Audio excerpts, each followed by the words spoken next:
And you can get all these interactions, especially this one with Professor Ransford Yaljampo on YouTube. JoyNews TV is always a channel there, and then also JoyNews on TV is on Facebook, and same goes to the same name for a handle on Twitter. As you do that, we have to put matters into perspective. We do know that we've recorded a number of cases, 6 of them officially at the Accra Girls Senior High School. But it also put matters into perspective about how there are concerns on the side of teachers, parents, and the general public about how possibly we can have coronavirus infecting students across senior high schools. Well, we do know it's only the 3rd years and those on the go track that have resumed schooling. But since then, the conversation has moved forward.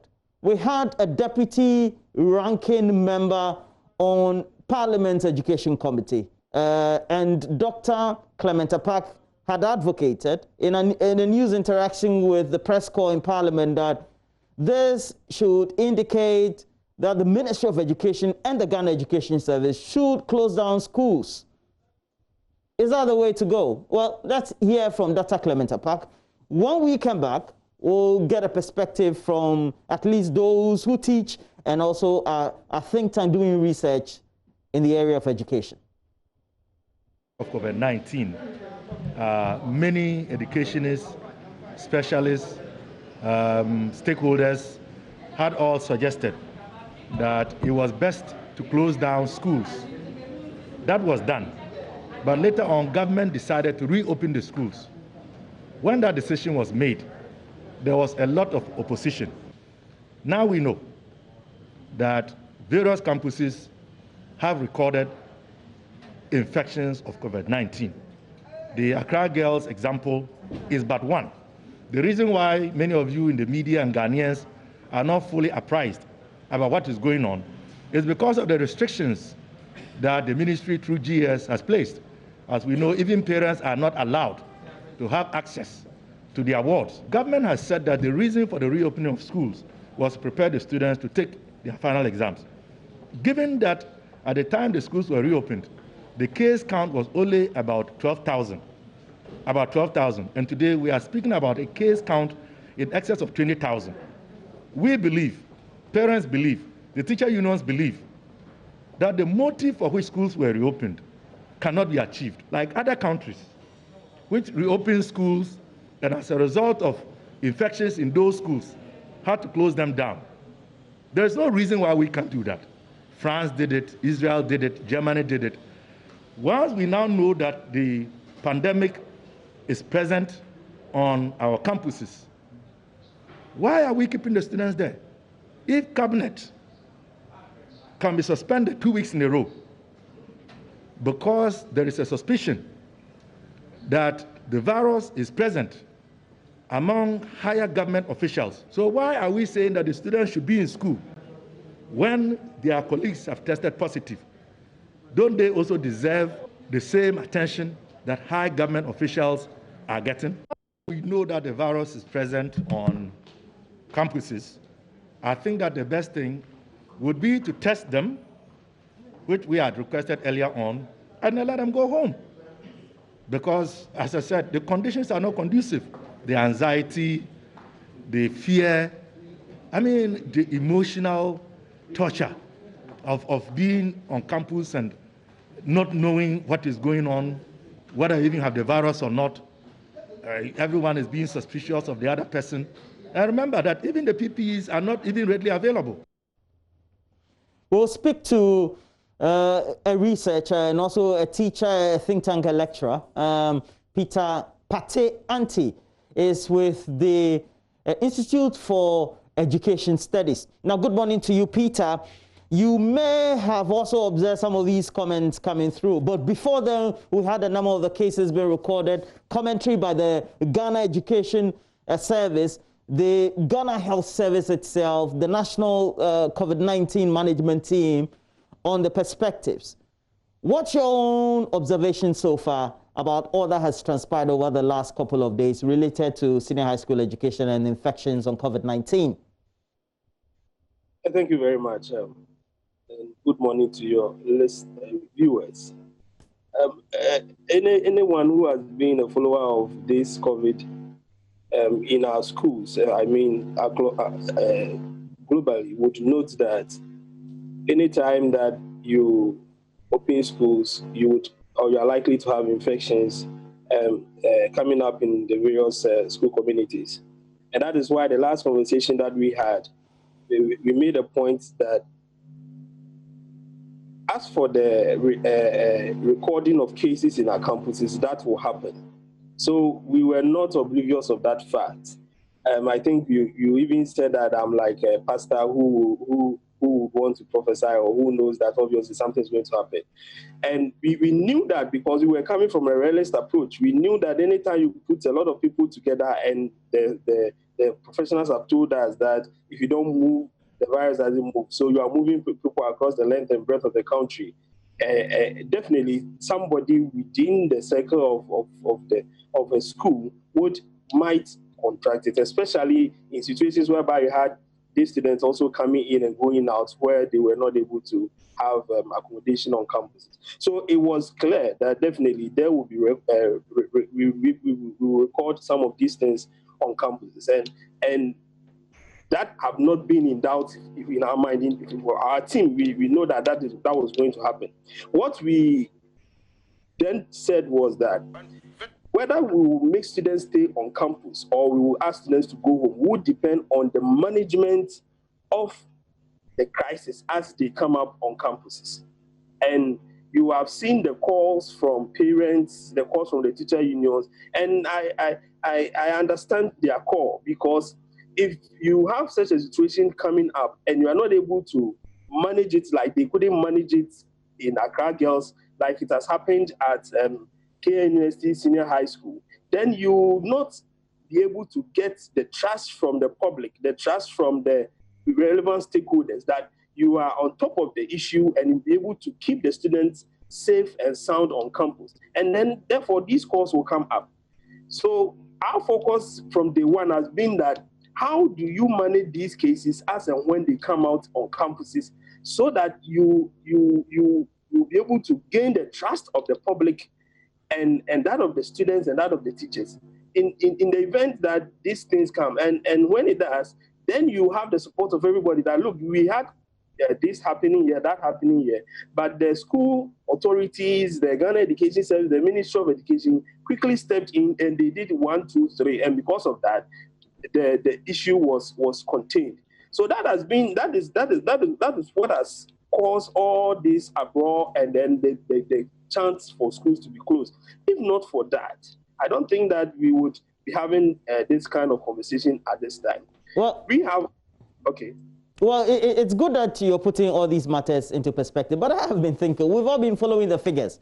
The mortalities have been very well managed. They are low. Of course, the infections may be increasing, but all this noise that is happening and the concerns that are being expressed, are they not being overestimated? I wouldn't say that. You know, in times like this, there are a lot of emotions at play. So I wouldn't say that the noise, or not noise in say, but the calls from the other stakeholders, the minority in parliament, the teacher unions, they are not an overestimation of the situation. It's just a reflection of the level of fear among the public and across the length and breadth of the country. So that level of fear is there, and I wouldn't say that it's an overestimation of what is there. Because you see, we have, as you said, we have recorded a larger number of people dying. I think we moved from somewhere around 27 thereabouts. Now we are hitting almost 125 or 130. The cases have even gone beyond 20,000. So the fear is there. The fear is there. People are not sure what is really going to happen in our schools. But that is where your management and your communication skills come in. Because if you have an issue at Accra Girls and parents have not been informed, or parents were informed maybe lately, the public were not giving advance notice, and they mass up at the school, and students are giving the go ahead to demonstrate, chanting, shouting, and doing all that. If you have a situation at UST and students are demonstrating, shouting, chanting, and these are captured on television, one, you would note that there's total loss of control on campuses. Two, you will ask yourself, where are the teachers? Where are the relevant authorities in these schools? Three, you will ask yourself, why these people have been able to congregate and they are shouting? Are we not escalating? Are we not going to have an escalation of the problem on campus? So these events, and that's why I said from day one that the management of the crisis on campus would determine whether the students will continue to stay or they will be asked to go home. And so far, the two schools that have had some of the most worst crisis, let me put it that way, have not been able, the authorities in the schools have not been able to manage it well. And that is why the core have escalated to this level. We have been collecting data. I have data from almost 80 districts. And what I was thinking, associations like the NAGAT, the NAT, CCT, and those calling for the closure, what I was thinking they would do was to come out with, we have already, we know that there have been some issues with them. We have recorded cases in 2, 3, 4, 5 schools. But then if you are calling for a closure of schools, then you would be speaking to data. What did the GES promise? What did the ministry promise? What were they able to offer? How are these schools, or how are these students having their,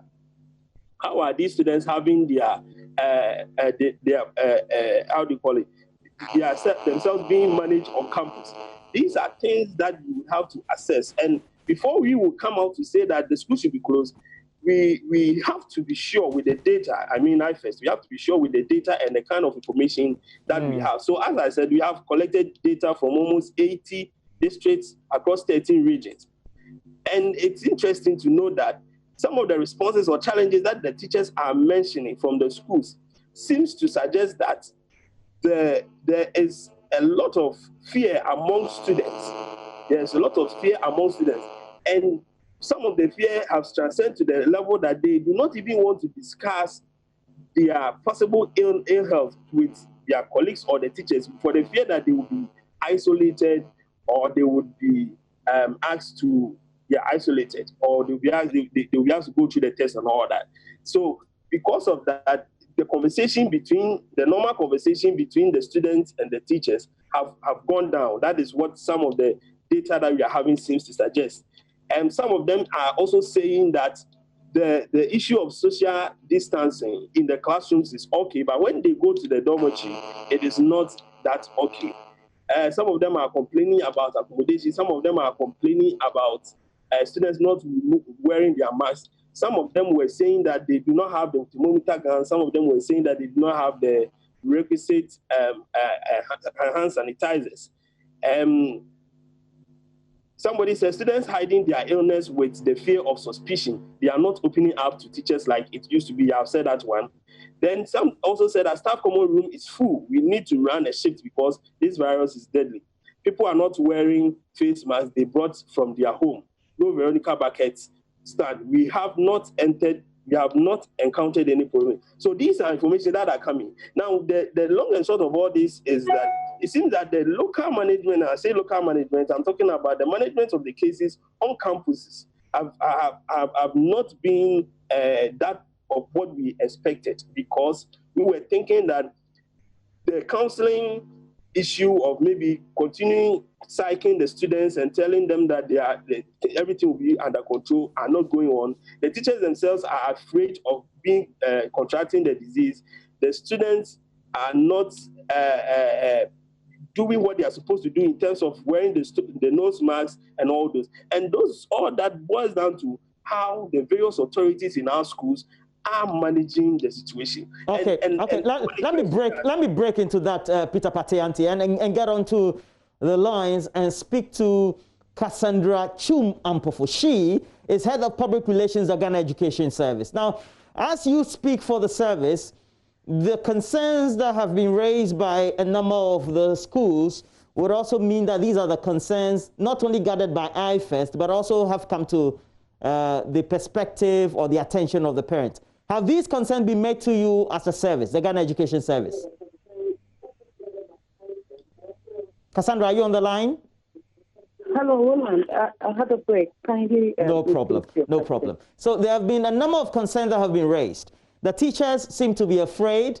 On the perspective of the parents, they are having this trepidation. And then the students also are worried because social distancing, etc., are not being maintained as a way of the protocols observance on campus. Have these concerns come to your attention as a service, the Ghana Education Service? Okay, Roland, if I can hear you, I think you're asking about social distancing issues, right, on campus. Oh, yes, the observance of the protocols, whether the non-observance have come to your attention. Well, good morning. Yes, we have realized that some of the students on campus are not really observing the social distancing protocol very well. And that is why we all have to work as a team. We have COVID teams, apart from that, the teachers. We are all to work together to ensure that the social distancing particularly is observed very well by the students, teachers, and everybody, including non-teaching staff on campus. So what does it mean? It means it is going to continue this way, or you're doing something about it? Yes, it means that we have to intensify our education as they are on campus and let them know that apart from washing your hands, using the sanitizer, wearing your mask, it is also important, in fact, very important, to distance yourself from your friends, at least whilst on campus, because of the way this whole thing is going about. So it means that we have to intensify our education, which we have started. We have engaged the heads as well again to do that. That yes, we have told them, the students themselves are aware that they need to. But you know, as usual of students, sometimes you get some of them getting closer and closer. And so we have to keep on educating them and making them aware the need to do that part, the social distancing as well. The management of the schools, have they brought to your attention concerns they have about their inability to provide counseling services and then the needed health attention for the students?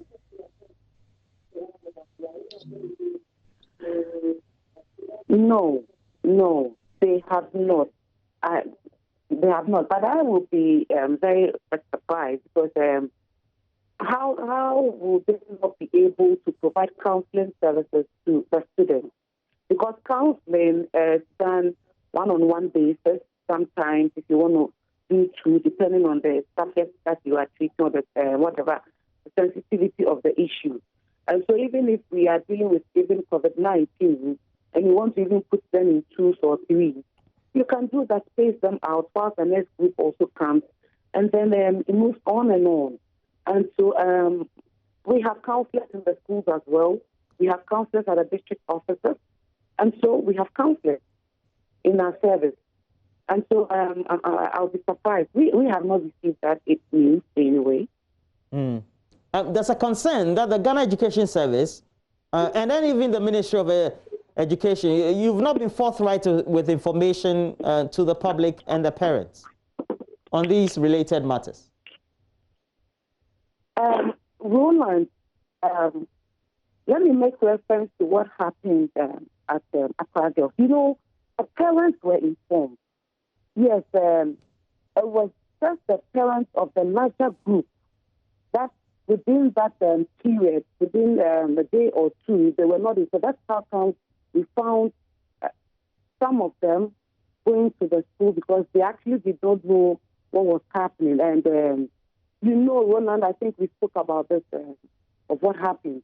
But let me say that going forward, we have learned that instead of getting the students or the parents of such students aware, the larger parents must also be made aware of what has happened, even if it's a single case, and tell them how we are managing them, just to keep them assured, and for them to hear and then I mean, the agitations and all of that.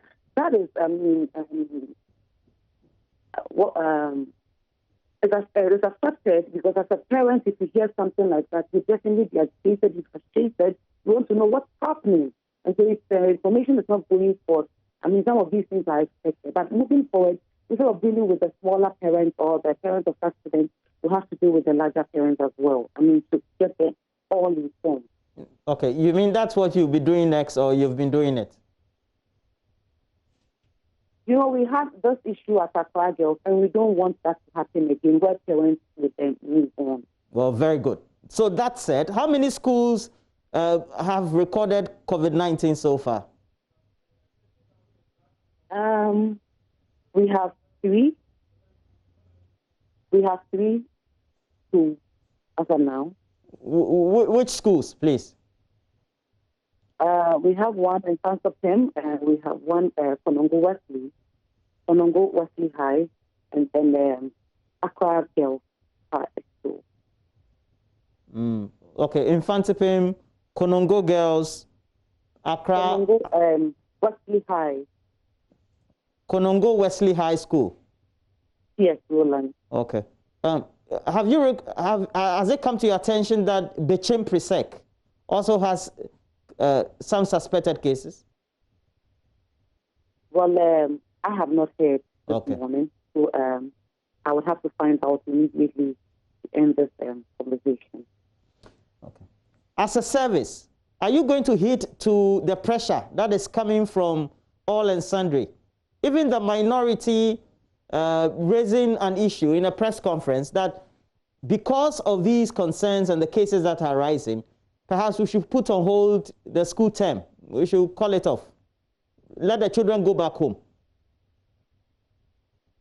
Well, yes, that's their concern. I know management would welcome, or probably we welcome any conversation around the safety of the students, safety of teachers.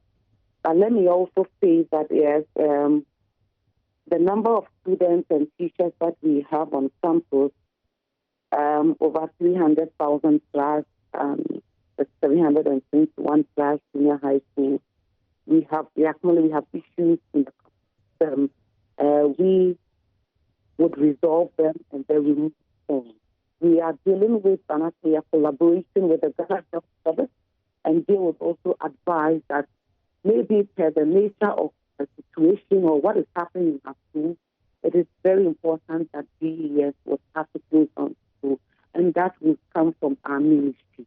And so for now, we believe that, yes, unfortunately, we have recorded a couple of incidents in our schools. We are dealing with them. The girls at Accra High who have been sent to our East Center by the grace of God are doing well. The teacher and the families are doing well. We hope the thing that we are dealing with the issues, and once we are just a few of them by the grace of God, we have to go on with whatever is happening until the health experts advise that no, we have to close down the school. You know, Roland, Ghana Education Service, we are not health experts.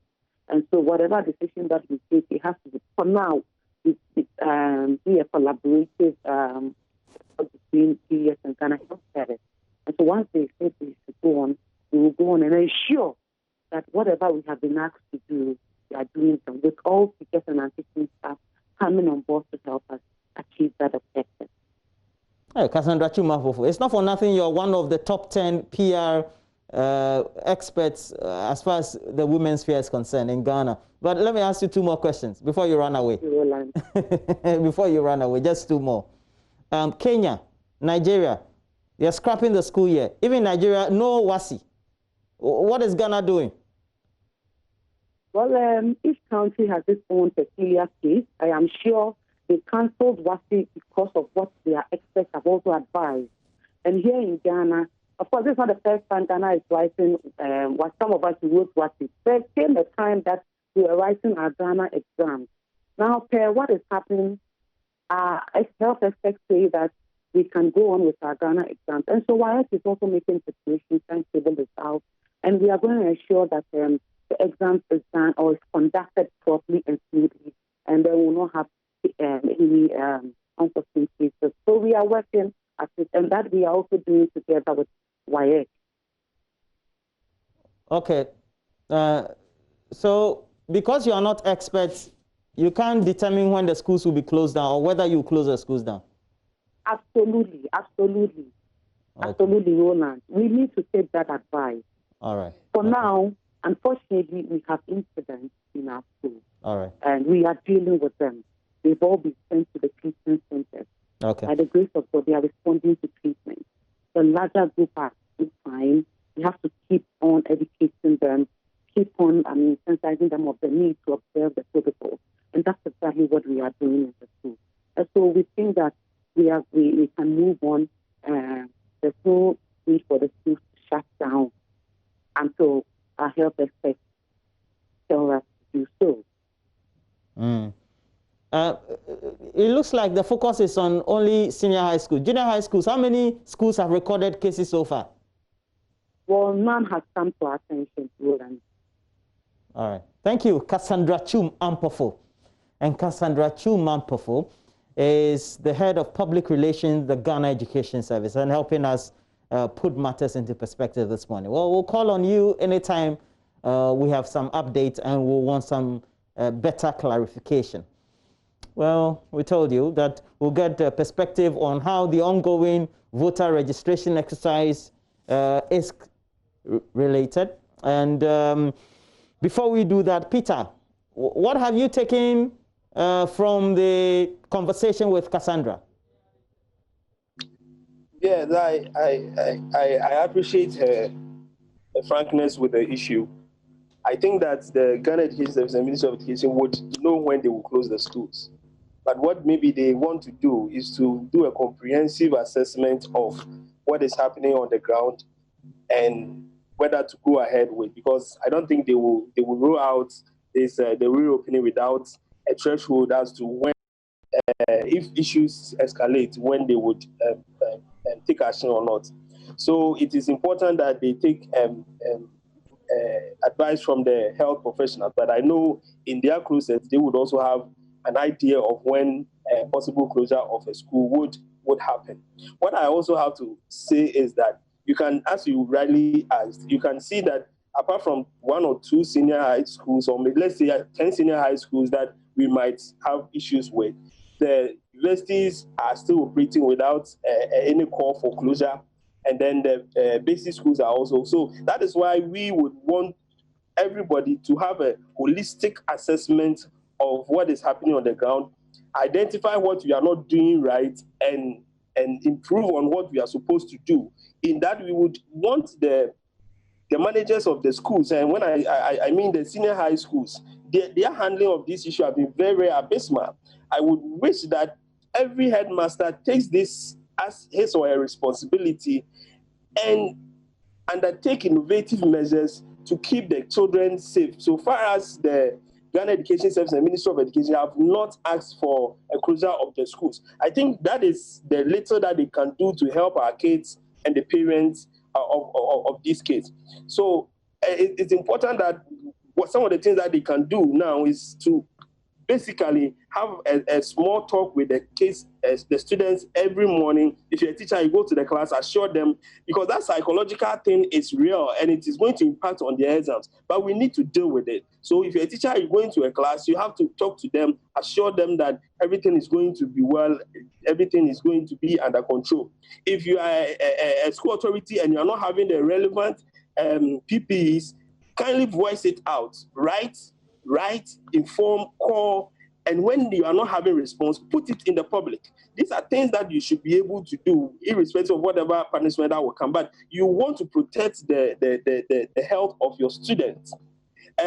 Apart from that, the teachers should not be. I don't think the teachers should be the ones now leading the call for a closure, because they were part of the whole process of the reopening. I think what they can do is to also do their own independent assessment and verification and come out with concrete facts about what is happening on the ground. And then based on that, they take a position. Because sometimes if you allow our emotions to overtake the scientific research that we are supposed to do, we might want to act haphazardly But at the end of the day, we might see that whatever we did was not the right thing upon hindsight. So we would wish that they adhere to whatever plans that they have with the Ghana Education Service, hold them to that, and ensure that their members are safe, the students are safe, and everybody is safe. But for a call to close down the schools, we at IFES would wish that there's a comprehensive assessment of the issue, and then a decision will be made. Thank you very much. Partey Anti with the Institute for Education Studies, helping us with our discussion as well. And also thank you, Cassandra Chumampofu, Head of Public Relations, Ghana Education Service. But